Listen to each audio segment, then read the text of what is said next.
ទឹកភ្នែករបស់ប្រជាជនខ្ញុំស្រកហូរមិនមែនបង្ហាញអំពីភាពទន់ខ្សោយនោះទេប៉ុន្តែបង្ហាញអំពីការឈឺចាប់ការបាត់បង់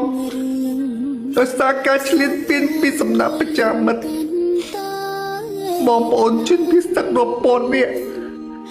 បានឆ្លៀនឆ្ងាយពីគ្រួសារវាឆ្ងាយពីផ្ទះសម្បែងដល់ពេលនេះគាត់មិនទាន់បានត្រឡប់ទៅជួបជុំគ្រួសារនៅឯផ្ទះសម្បែងវិញនោះឡើយនេះ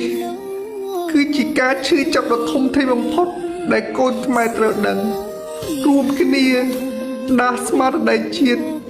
កូនខ្មែរត្រូវចាំកូនខ្មែរត្រូវតាំងចិត្តកូនខ្មែរត្រូវធ្វើឲ្យបានព្រោះថានេះគឺជាបទពិសោធន៍ដ៏អាក្រក់ដែលប្រជាជនខ្មែរបានឆ្លងកាត់កូនខ្មែរគ្រប់រូបមិនត្រូវភ្លេចនៅព្រឹត្តិការណ៍មួយនេះឡើយយើងទាំងអស់គ្នាជាខ្មែរត្រូវរួបរวมសាមគ្គីគ្នាព្រោះថាមានតែយើងខ្លាំងនោះទេទើបយើងអាចការពារជាតិមាតុភូមិ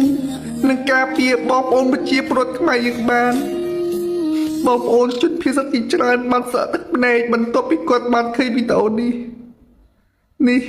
គឺជាសក្ខីភាពមួយដែលបង្ហាញថាខ្មែរយើងត្រូវតែខ្លាំងខ្មែរយើងត្រូវតែសាមគ្គីគ្នាជានិច្ច